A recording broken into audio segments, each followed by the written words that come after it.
Halo, Assalamualaikum warahmatullahi wabarakatuh.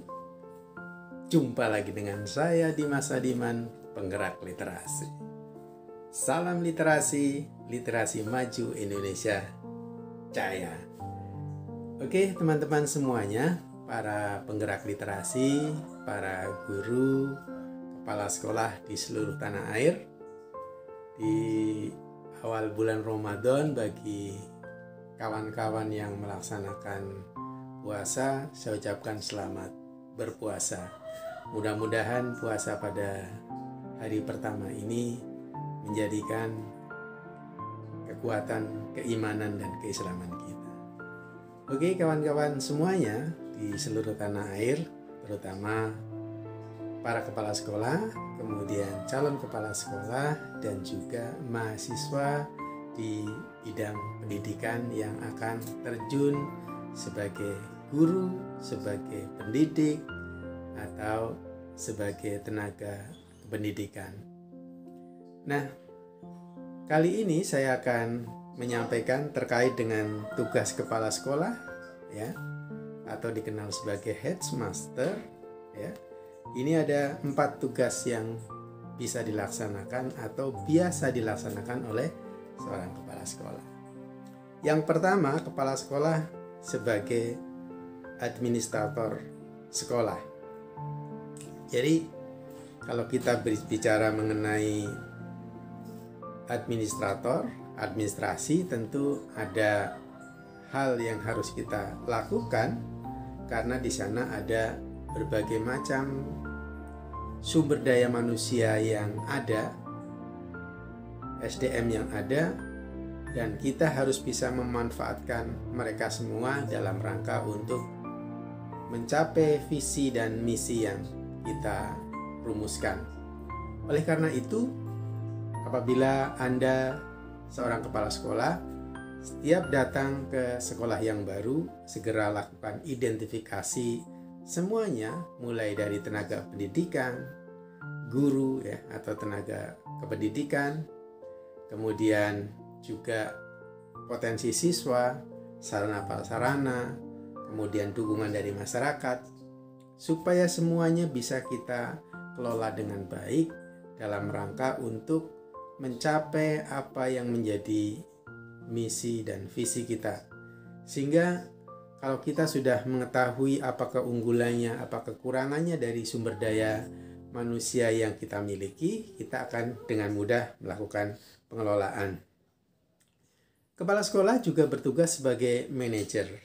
Sebagaimana kita pahami, seorang manajer tentu harus bisa memanage segala sesuatu yang ada, terutama terkait dengan manajemen. Bagaimana kita mengatur agar efektivitas pekerjaan bisa dilakukan oleh setiap guru yang kita berikan tugas tambahan.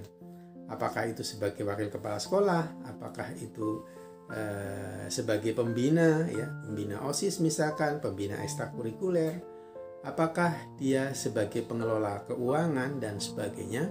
Tentu semuanya harus bisa dilaksanakan secara efektif dan efisien, sehingga tujuan kita bisa tercapai, ya. Jadi efektif dalam rangka mencapai visi kita. Kemudian efisien, tentu kita harus bisa menggunakan dana yang kita peroleh, mungkin dari dana BOS atau sumber-sumber yang lain secara efektif, agar tujuan atau visi dan misi kita bisa dicapai dengan baik. Kemudian kepala sekolah sebagai educational, ya, atau pemimpin pendidikan.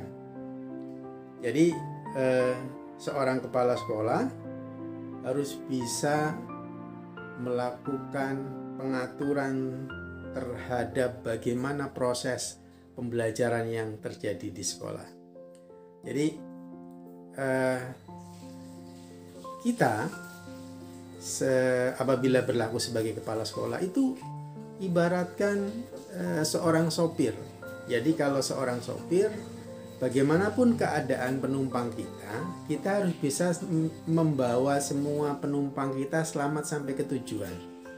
Meskipun kemungkinan ada penumpang yang cerewet, ada penumpang yang ngomel, ada penumpang bahkan yang tertidur. Penumpang boleh tertidur, tetapi kita tidak boleh tertidur, karena kalau kita tertidur, semua dalam mobil itu akan celaka. Itulah kepala sekolah. Silahkan orang melakukan kritik, silahkan melakukan saran, kita tetap menerimanya dengan hati yang lapang. Kita harus bisa mengatur semuanya agar proses pembelajarannya juga berlangsung dengan baik, ya. Siswa-siswa kita akan mendapatkan hak-haknya dalam proses pembelajaran dalam rangka pengembangan diri untuk bisa memiliki pengetahuan yang memadai, untuk bisa memiliki keterampilan dan mengalami perubahan sikap ke arah yang lebih baik. Jadi itu adalah tugas kepala sekolah yang ketiga. Kemudian tugas kepala sekolah yang berikutnya adalah supervisor. Jadi sebagai supervisor tentunya tugasnya adalah melakukan pendampingan, melakukan pembimbingan.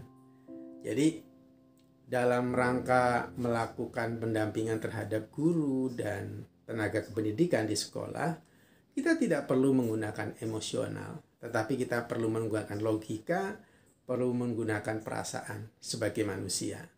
Jadi sebagai contoh, seandainya ada guru yang suka datang terlambat, maka Anda bisa berdiri di depan pintu masuk sekolah dan menanyakan kepada guru, "Gimana Bu kabarnya hari ini?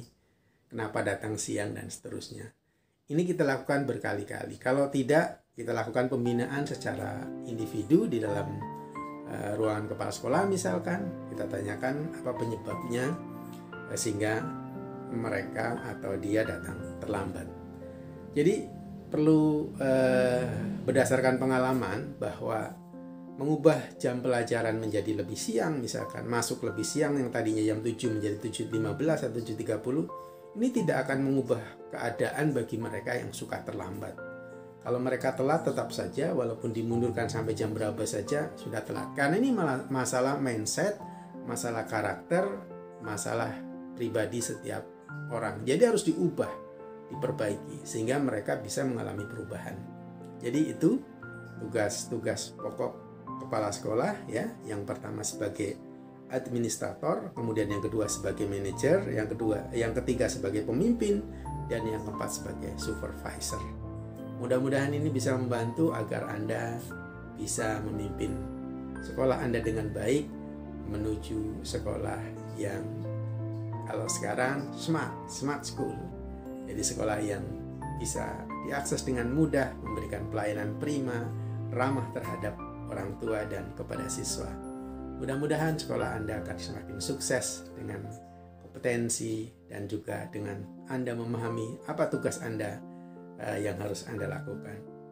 Oke, selamat sekali lagi kepada para kepala sekolah yang telah sukses membawa sekolahnya menjadi sekolah-sekolah yang hebat. Terima kasih. Jangan lupa like, subscribe, and share agar Anda bisa mendapatkan kabar terbaru dari saya. Saya Dimas Adiman, penggerak literasi. Salam literasi, literasi maju Indonesia. Assalamualaikum warahmatullahi wabarakatuh.